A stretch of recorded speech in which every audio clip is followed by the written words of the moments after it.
So when we begin to look into the Septuagint and the Masoretic text, it's very important to know that the Horites, the Hittites, as well as the Hivites were all conflated as the same issue. When we begin to look even further in the 18th and the 19th century, the Philistines became one and the same as the Japheths.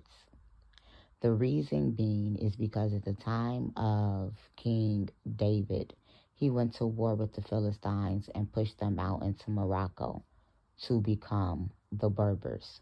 By them being the seed line of Canaan, you begin to see the Philistines, the Berbers, in a couple of different phenotypes, which is normal for all of these people groups. We have to remember that phenotypes was not a thing back then. It was more so on race.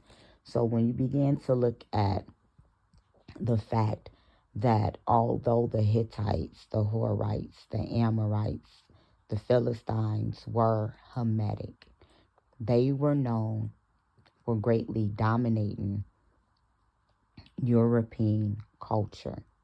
Therefore, they became conflated as one and the same. The same thing that we see happening to the Edomites as well. And why? It's because when you begin to look at the Hittites, they became known as the world's biggest Anatolian culture. They were known for their wheels and their chariots. They would go into different land masses to take over, to learn the culture of the people group, and to become assimilated amongst them. All of these people groups that I just named that came out of Canaan were described as having pale skin. We need to look at the fact that after the Neanderthals and the Denisovans, which we know that Bantu people do not have any of those DNA markers, that when you look at Cheddar Man, whether he was located in Spain, Italy, Russia, I believe Scotland, he was also a very dark complexion. And this racist anthropologist, I enjoy his work, but I'm just sitting back laughing. He began to say that Cheddar Man could be dark like an Arab person or dark like an Indian, but not dark like a black person. Let's begin to look at the biblical narrative as well as history and see that out of the son of Ham, who would be Cush, that's an Afro-Arab. He inhabited the Arabian Peninsula in the ancient Sudan. Cush also ruled over the Nubian dynasty, quote unquote Nubian, because they didn't like that term, of ancient Egypt. When the ancient Egyptians were somewhere in America building pyramids and ziggurats. If we begin to look into Peru. You guys, excuse me, I have to cough. Excuse me. Because if you begin to look into Peru, you begin to see that those ziggurats are identical to what you've seen in ancient Sumeria. And when you look into the Samaritans, you'll make some correlations between the Samaritans and the Sinites. Because when you do the linguistic comparison and analysis to the Samaritan to the ancient Chinese script, in comparison to the Sin dynasty in Nigeria, then you'll make some correlations between this, right? And then when you begin to look at the Cushitic marker among these people groups, and you'll begin to see that the Ubadian culture was birthed out of the Afro-Asiatic people group as well as those first three Nakata periods of ancient Egypt. And then when you get into the purest branch of the Arabs, you'll have Jokatan, who the Yucatan Peninsula was named after, where Native Americans with a haplogroup that go back to the Middle East, which we know is Northeast Africa, to the Levant. Their DNA goes back to that. And this is the seed line of Shem, purest bloodline of the Arabs. And they too were also in Saudi Arabia area. Then when you look at Elam, who comes out of Shem, that's where the Indians come from. And a lot of the Indians that you see today are Persian, who came in and mixed and mingled amongst the native Elamites. And Persians were Indo-Europeans from the seed line of Japheth, but they were still brown-skinned people with beards and turbans. And so when they came into, and they were Gutnians, and then when you look at the next branch of Arabs, who would have came out of Ishmael. And why is this? Because his father's name was Abraham, who was a sheik, which means what? A ruler of an Arabic tribe, nomadic people coming from Ur of Chaldean, because there was a famine in the land between 2200 to 2100 BC. And then when he got down into Canaan, there was a famine in 2180, into Egypt. And in that time, Sennacherib III was ruling Egypt as well as Mesopotamia. And then him and Abraham went side by side to go on excursions to take over the Nubian dynasty, which was through the Sahel, which was Chad, Niger, Libya, ancient Sudan, all on that coast. And then they went down into West Africa. And how do we prove this? Because alongside of him, he had some Ammonites and some Moabites who came out of the seed line of Lot. Because when you begin to look into the Shang dynasty, and I wasn't even going to drop all this off, I'm going to take my time with it and come back with it, though. But we're gonna call a thing a thing, and then we come back with the Shang dynasty. That comes out the Ammonites. The same moon worship that was taking place. When you look at sin, the Sinites.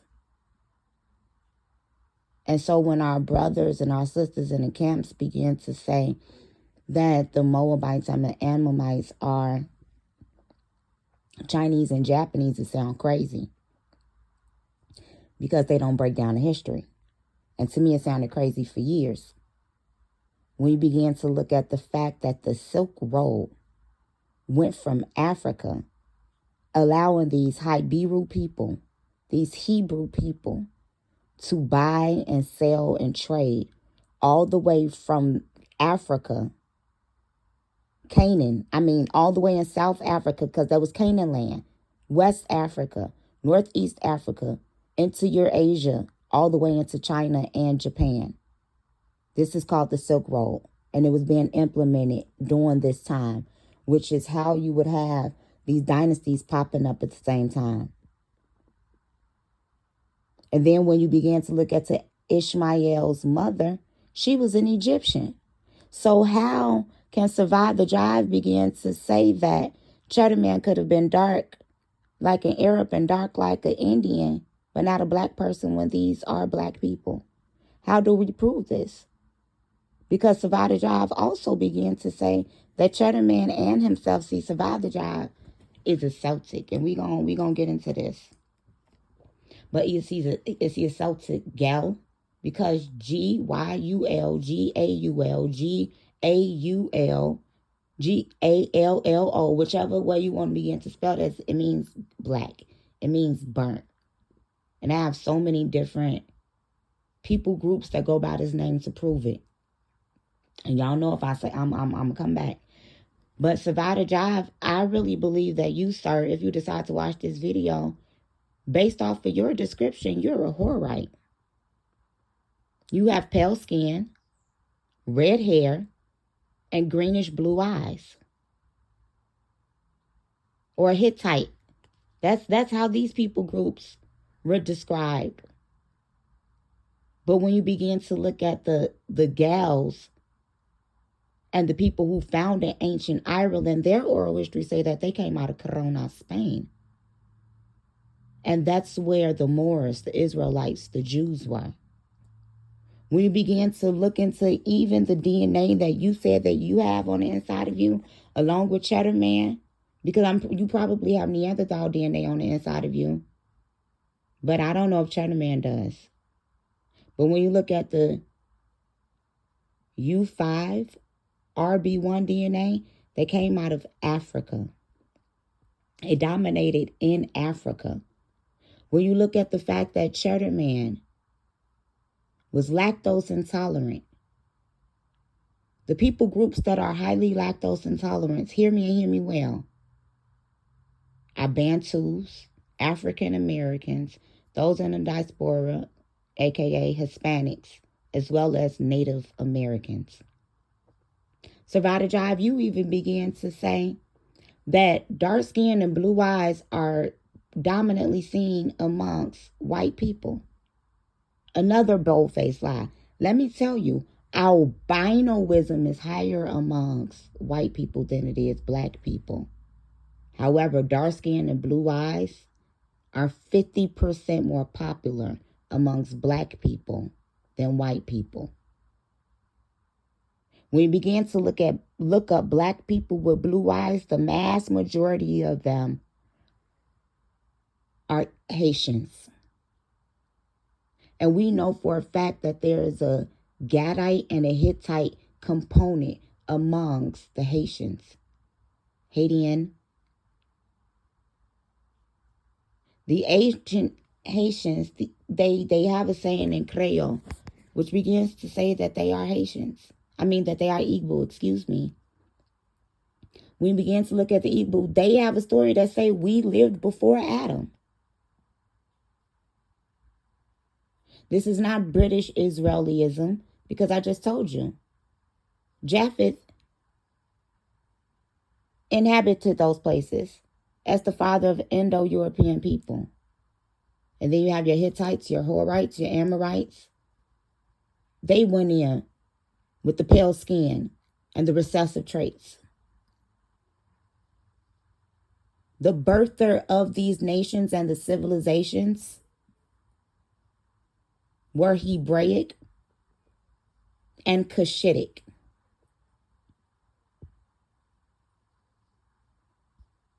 So no, this is not giving away our culture to the white man.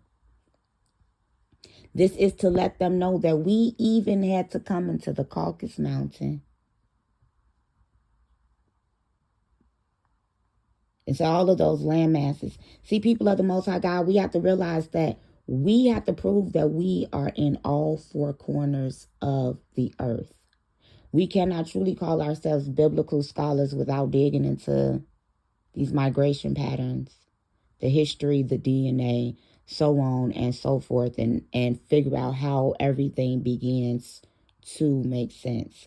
When I get some time, I'm going to sit down and break this information down thoroughly with some articles, one topic at a time. So, yeah, the reason that the Horites, the Hittites, the Ammonites, they were able to go out with their pale skin and their blonde hair is because they ended up being considered clean based off the book of Leviticus. The leopard scab would have had not to take over the whole body. But if it took over the whole body, you have to see what began to happen. So what was the curse of Canaan really? What became of him really? Who was he really? We have to remember that the world map, according to the ancient Hebrews, Shem dominated those land masses. Cush founded majority of the nations and the people groups, the Hittites, the Amorites, the Jebusites, who still live among Benjamin and Judah till this day. So even when you begin to look at the Ijibu of West Africa, and y'all, I did some deep digging on the Ijibu, and I'm still doing it, and we gonna prove who they are by mentioning David and Solomon and Queen Sheba and Joshua and Judges and the walled city, Palestinians. I be over here studying, y'all, so when I go quiet, it be for a reason, and I'm writing 2 books right now. So, yeah, this is Jacolia of Jacolia Gems. Bye.